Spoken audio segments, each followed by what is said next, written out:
একটা গরিব মেয়ের জীবনে মা সরস্বতী কিভাবে অলৌকিক পরিবর্তন এনেছিলেন জানো? একটা ছোট্ট গ্রামে একসময় ছিল এক মেয়ে। তার নাম ছিল মালতী। মালতী খুব গরিব ছিল, কিন্তু তার স্বপ্ন ছিল বড়। সে চেয়েছিল পড়াশোনা করে অনেক বড় মানুষ হবে। কিন্তু সমস্যা একটাই, মালতীর পড়াশোনায় মন বসতো না। সে যতই বই খুলতো ততই তার চোখ ঘুমে ঢলে পড়ত। অঙ্ক বুঝতো না, বানান ভুল করত, আর শিক্ষকেরা রেগে যেত। একদিন স্কুল থেকে ফিরে মালতী কাঁদতে কাঁদতে বলল, মা, আমি কি কোনো দিন কিছু হতে পারবো? আমার মাথায় কিচ্ছু ঢোকে না। মা শুধু মাথায় হাত রেখে বলল, মা সরস্বতীর কাছে মন দিয়ে চাইলে তিনি নিশ্চয়ই তোমাকে সাহায্য করবেন। সেই রাতেই মালতী গ্রামের ছোট্ট মন্দিরে গেল। মন্দিরে মা সরস্বতীর একটা সুন্দর প্রতিমা ছিল।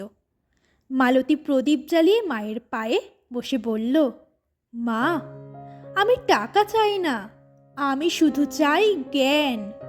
আমি চাই আমার ভিতরের অন্ধকার দূর হয়ে যাক। মালতী চোখ বন্ধ করে কাঁদতে কাঁদতে প্রার্থনা করতে লাগলো। ঠিক তখনই মন্দিরের ভিতরে হঠাৎ একটা শান্ত বাতাস বইতে লাগলো।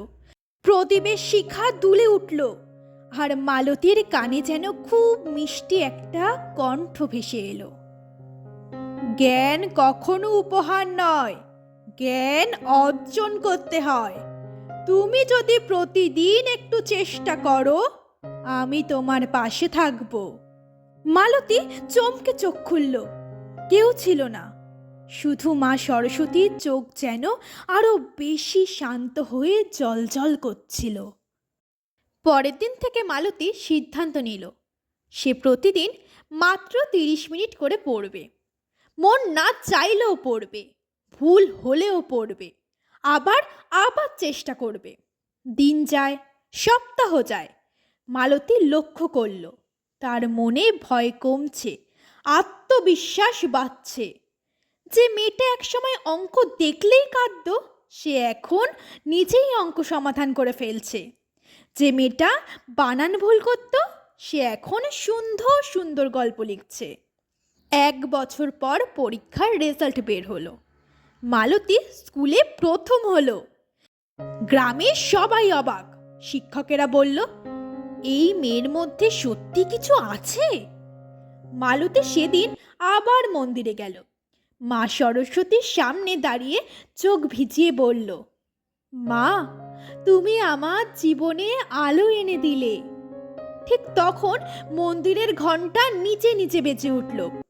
মালতীর মনে হলো মা সরস্বতী যেন বলছেন, আমি শুধু তোমাকে জ্ঞান দিইনি, আমি তোমাকে সাহস দিয়েছি। কারণ যে মানুষ চেষ্টা করতে জানে, তার জন্য জ্ঞান নিজেই এসে দাঁড়ায়। তোমাদের এই ভিডিওটি ভালো লাগলে একটি লাইক দিও, শেয়ার করো, আর চ্যানেলটা সাবস্ক্রাইব করে পাশে থেকো।